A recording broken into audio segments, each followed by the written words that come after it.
When I was in 8th grade, really ever since I was little, I just really like to eat. And it's not like a big issue. Everybody, likes to eat.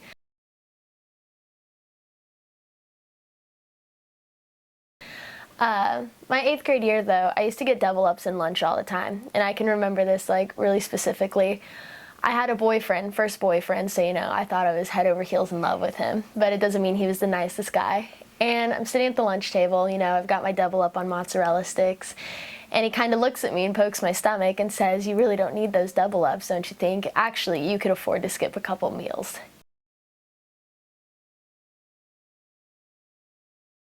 And I think he meant it as a joke, and I think his friends knew that because they all kind of laughed, but I took it personally, a lot more personally than any 8th grader should ever take something like that.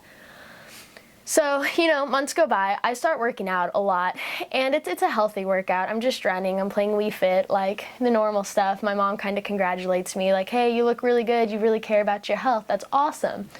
And it was a healthy thing. It started off really, really healthy. I never thought it would, like, become what it did.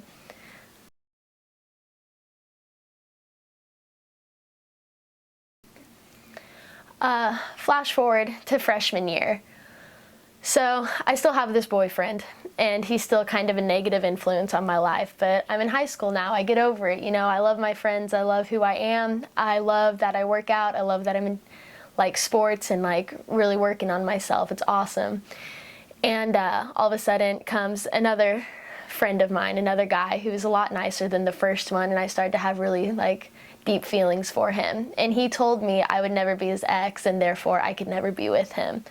Well, unluckily enough for me, when I look up this girl of his, she's tiny, she's so skinny, and she's a vegetarian, and she suddenly became kind of an obsession, everything I wanted to be.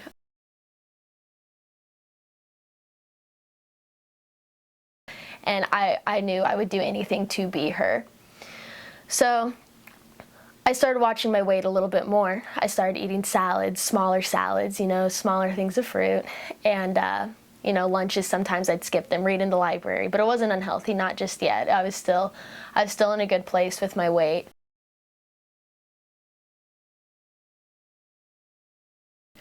It wasn't until sophomore year it got really, really bad, and I became very sick. So, by my sophomore year, I had lost one of my best friends to a really bad brain accident, and she just kind of became brain dead. So I didn't have her anymore. And I lost one more who got expelled from school, and another one to a really unhealthy relationship, and he wouldn't allow her to see me. So I felt like I had no one except for this boyfriend who continued to be a super negative influence in my life.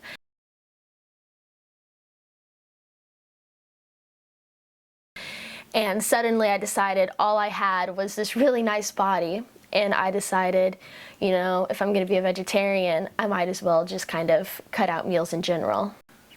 So, cutting out meals that's kind of what I did without realizing, like, the impact I was putting on myself. Like, I don't know. I never saw the health side of it. I just knew I personally was shrinking. And suddenly I was 125 pounds, happy, with friends and, a boyfriend who I thought I really, really loved, and all of a sudden I was 102 pounds and sitting in a hospital bed.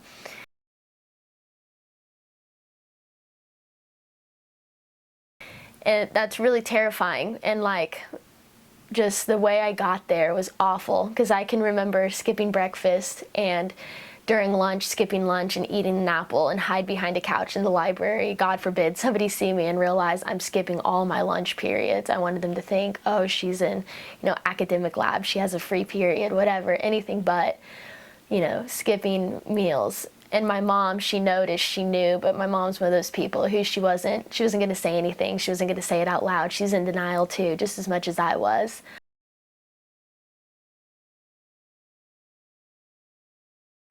And it became, "Hey, have you eaten today?" And I would say things like, "Yeah, I ate my friend Kayla's peanut butter sandwich she didn't have for lunch, And she'd just kind of stare at me and shake her head, and I'd go into the back and I'd run until I threw up. And it was really awful. And, You know, I never became that girl that that boy I really fell for wanted, and I was never good enough for my boyfriend Seth either. And I never regained my friends, and I just got really sick. And I'm sitting in this hospital bed, and you know, I've got an IV in my arm, and I can't stay up during track, and I'm just not okay.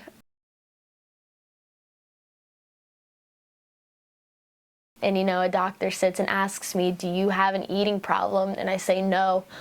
And my mom, being in denial, says she is a vegetarian though, and they kind of mark it off as that and say, if you do not eat, you are not going to be okay. You will not recover from this. You'll be sickly your whole life.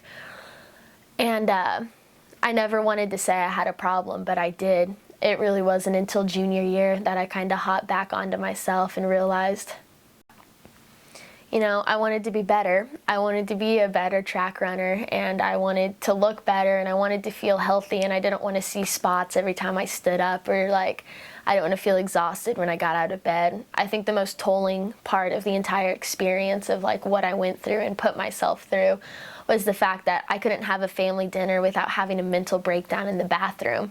And I would have been bulimic, and that would have been 100 times worse, but I could never actually make myself get sick, which is like such a dark thought to have, like hating yourself because you can't make yourself throw up, you know? And it's rough. Nobody should ever feel like that. No kid should ever go through any of that. But I did. I got back on my feet, and I became a really good runner, and I started eating healthy. And yes, I watch my weight, and sometimes I count my calories, and other days I have days where I don't like the way my body looks, but I never again will do that to myself or try to make myself better for someone else. That's not the way it should be. We should all just learn to be confident in how we look and what we're given.